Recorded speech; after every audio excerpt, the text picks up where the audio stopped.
What is going on, guys? It's Noah here with Custom RC Mods. Welcome back to the channel. Now in today's episode, I've got a very special quad to show you guys. Imagine if your standard brushed 65mm tiny whoop and your standard 5-inch quad had a baby. Well, that's basically what I think of when I think of this Beta75x. In this case, I have the Pro 2 model here from Beta75x. As you can see here, this thing is an absolute monster. It holds that same ducted form factor. It's 75mm, so a little bit bigger than the 65mm form factor, but still very, very small. But then it has the brushless power and the 2S LiPo at its fingertips there, so it's about double the size of your standard tiny whoop battery. This one's a 300 milliamp hour, so still comparable in that sense.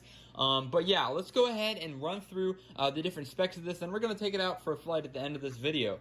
So first things first, these are 2-inch props here. They're 40mm props, so if you have a tiny whoop or an Inductrix FPV Plus, I think I got one right here, this is essentially the same prop size, same kind of frame size there as well. Obviously this is a brushless build, so it's still running the same exact equipment that you would run on a standard brushed 75mm build here. But as you can see, it has that brushless power. These, I believe, are 0802 brushless motors, so very tiny, but still have a lot of power and definitely more than enough for this whoop here. Now, let's go out through the stack, of course. On top, we've got our video transmitter and camera system, which is the Beta75x Z02 200 milliwatt system with smart audio. So it does have a lot of the features that your 5-inch quads have, including OSD, which I'll get to that in a second. But this video transmitter combo is very, very powerful, and it really works well, and I like how it's modular. I do have an extra one of these, so if my video transmitter burns out, I can go ahead and switch it out, and I don't have to, buy a whole new camera. So that's a really nice feature, whereas on a lot of the typical ones, you have to buy that whole unit, and it's just a little bit more expensive. But then this one, because it is a Pro 2 model, does not have a separate ESC. This is an all-in-one flight controller, ESC, power distribution board, all together, and that OSD. So it has F4 board, I believe, in here, and then your BLHeli S, I believe, ESC with the D-Shot compatibility, so you can use turtle mode and the D-Shot beacon on here, which is huge. Turtle mode is one of my favorite features on here. Just it really impacts the way I fly, because I like to bash this thing around and crash it a lot, and it's awesome that I don't have to take my goggles off. I can just go ahead and flip it into crash flip mode, and we can turtle out of it. And also the beacon is always helpful. This one's a little bit not worth putting a full-size beacon on, just because it is such a tiny drone that a full-size beacon would probably weigh it down.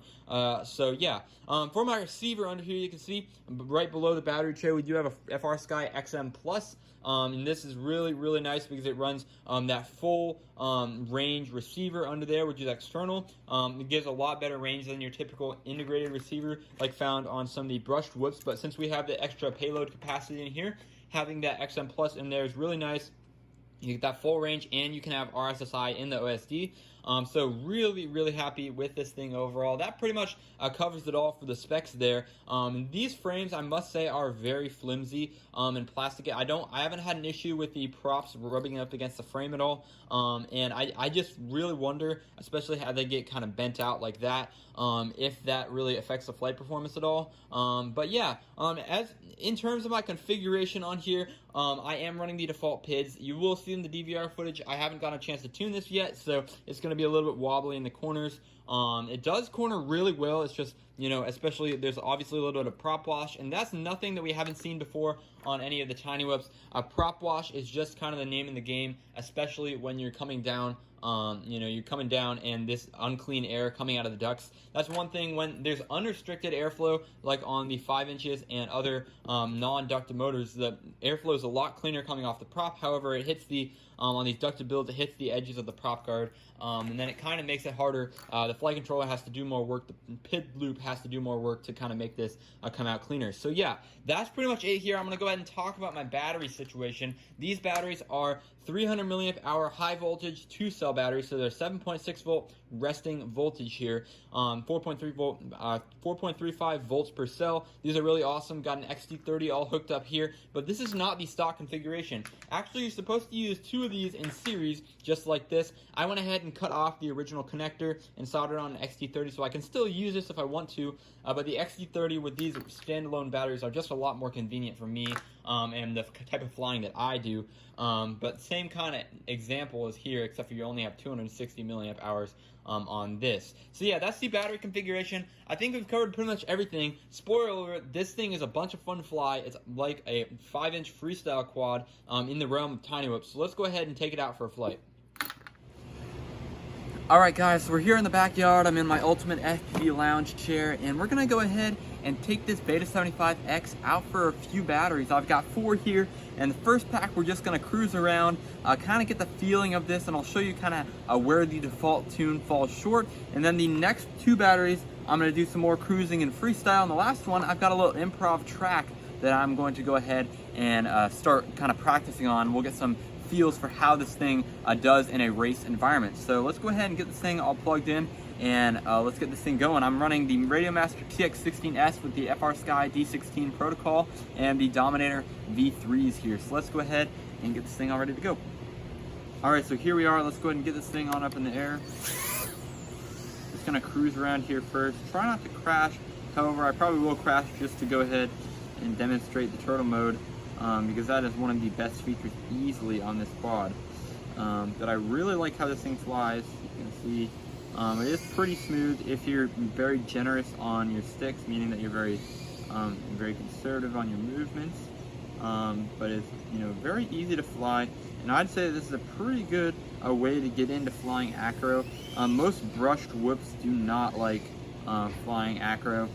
So when you have a small backyard that you want to fly around, sometimes a 2-inch or a 3-inch is just too fast, especially if you're learning. However, one of these is going to be very harm-free, especially if you're flying in an area with lots of people, and also it'll still give you a lot of power so you can learn your acro moves and have relative success with them before you move up to like a 5-inch. Because a 5-inch is a big commitment. You have to find a good area to fly it. You also have to be a good pilot so you don't crash and hurt something or someone. But as you can see, this thing is flying really, really well. Now, we're about to touch on one of the main drawbacks of the Beta75X in general. I've had 2 of these, one of which I never really featured on this channel, but this obviously is the first video. But the flight times on these is really, it leaves a lot to be desired. I'm getting about 2 minutes. You can see we're getting low battery warnings at 1 minute 30 seconds. And I'm flying relatively conservative on my sticks here and on my throttle. We're just kind of cruising around and having some fun. And it's just really, it's a little bit disappointing. I wish that we could go ahead and upgrade to, something a little bit larger. You could probably fit a 500 milliamp hour 2S pack in here if you really wanted to. But I would probably advise against that just for the loss in performance there. But you can see we're about 2 minutes now, and we're consistently getting that low battery beeper warning there on the OSD, which is really, really tough. So now we're gonna go and get in the land down. I pretty much just milk these all the way down to where this thing doesn't fly anymore, and then that's pretty much it. But you can see there actually isn't that much battery sag till the very, very end, and now I can't even take off anymore. Alright guys, so we're here for the second battery. Let's go ahead and get this thing all ready to go. I'm getting this RC smoothing warning that just goes away in the beginning of the pack, so I'm not totally sure what's up with it. As you can see, just went ahead and hit that swing there, but this thing does have a very good resiliency to crashes, obviously because it's ducted. We'll probably be hitting some more things and just seeing how that works, but we're going to do a little bit more aggressive freestyle right now. This camera has a lot of contrast. You might have to adjust that in your goggles. There's not really a good method. I believe there is some form of camera control built into the Beta75X, like through the OSD or something like that. I'm not totally sure, but I've never really messed with it. The one thing about adjusting the contrast and brightness through the goggles is that then that affects your setup on all of your drones. And I fly a lot of 5-inch too, where the cameras are perfectly tuned, so I never really mess with it. But it is a pretty bright day, as you can probably see on my head cam here. And I'm just really, makes it look all gloomy in the DVR for some reason, just because there's so much contrast. So if there's a way to fix that, I'll make sure to go ahead and make a follow-up video for you guys. With a little bit more info on that. But yeah, this thing is flying really, really great. You can see, as soon as I might have to adjust my P gains on here, because as soon as I do a flip, you can see it kind of snaps really hard and there's a little jolt at the end. And that is a very, very good sign that the P gains need a little bit of work. Again, this is the default tune from Beta FPV on this Beta75X Pro 2. And I'm not really that excited about it. I mean, it's pretty good in the long run. especially if you're a beginner. I think you can fly with it, but as soon as you get into more advanced flying, you're really not going to like how this thing goes, so you definitely want to adjust the PIDs to your liking. Yeah, this thing is pretty easy to navigate with overall. Especially if you get the rate profile settings to where you like them, then you're really gonna not have a problem at all. Shooting through your little gaps and doing whatever you would normally be able to do with a larger quad. That's the real nice thing about this, like I said, is that it has that freedom, just like your other quads would. So that's about it for this battery here. We're gonna go ahead and switch it over to battery 3. All right, so here we are for the third battery. Let's go ahead and get it up in the air.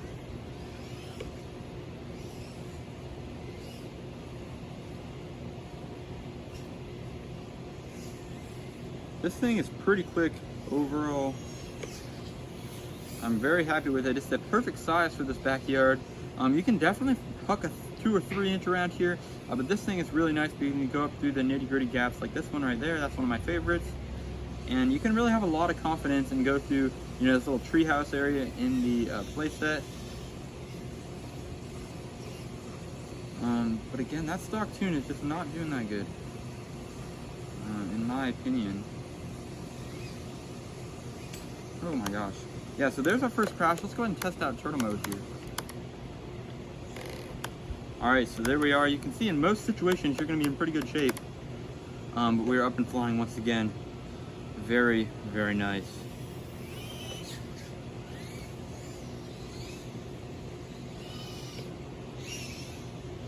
It does most all of the acro that you could really ever want to do, which is really awesome. Handles all the dives. Alright, so it's about this point in the video where my camera stopped recording that I was speaking into, so unfortunately don't have the voiceover part of it, so I'm going to try to pick up here back in post-edit. As you can see, we're doing some more advanced, aggressive acro, and that's one of my favorite things about this quad is that you can really huck it around. You can do a lot of the moves like the split S, like the dives, that make it, something that would be more like a 5-inch quad, where I would really expect there to be a lot more prop wash than there is. You can see we kind of flip over. I almost got stuck up in the tree there. Now I've gotten some quads stuck up there in the past. Unfortunately, you can really get those stuck up there good because that's a good 30, 40, 50 feet up there depending on which tree you put it into. But so that's good that we got it out of there. Still, racing around here, trying to finish up this last pack of freestyle. As you can see, we're getting those land now flags. So I'm going to go ahead and bring it back in and land it just so I don't have to walk. Alright, so for the last pack here, of course, we are doing some racing. And this track I've been working on here for the past probably month or so with different quads. This one obviously is a little bit smaller than like the Gremlin or my Blade Torrent 110, so I do have this little chicane section in there, but other than that, I mean, it's about the same as what I've been running here with the other quads. But I really like this. There's an equal mix of left and right hand turns, fast and slow sections, sections of high technicality and low technicality. So it's really a good place for me to practice my maneuverability, especially in the acro flight mode. And that's one thing I can definitely recommend if you guys are getting into flying quads. Racing, even though you might not be a hardcore, multi-GP racer, racing is something that really can help you with your flying and help you make turns into places like you're doing in the chicane section here from both sides, and it really just helps you tell the quad where to go in more of an accurate way. So yeah, one of my concerns about racing this quad here is, again, that flight time that always tends to just bite you, because of course you can barely make 2 minutes when you're just doing casual freestyle. I don't think if you put this in a multi-GP setting where you have a 2-minute qualifying session, most laps in 2 minutes, I don't think you'll even make it to the end of that, just because you're pushing this thing so hard trying to win the race. You're going to obviously have more voltage sag and more amp draw on here, so that is definitely going to be something to be concerned about. You might have to upgrade the battery, but then upgrading the battery, you're going to lose some performance, as we stated earlier. So yeah, just the thing that you definitely want to kind of keep in mind as you are, flying this thing, especially in a race environment. But that's about it for my laps there. Again, we got some pretty fast laps in on the track. That thing's a lot of fun. You'll definitely see some more videos with that. Just trying to burn the rest of this battery down by doing some light freestyle around me again, so I don't have to walk. But yeah, a lot of fun overall. This thing is just a great quad. just for these small environments for advanced pilots and beginners alike, I can definitely recommend it a lot. So yeah, that's it for the video. If you guys have any questions about this thing or have any other inquiries about RC in general, make sure to go ahead and let me know down in the comment section below. With that said, thanks for watching, and I'll see you later.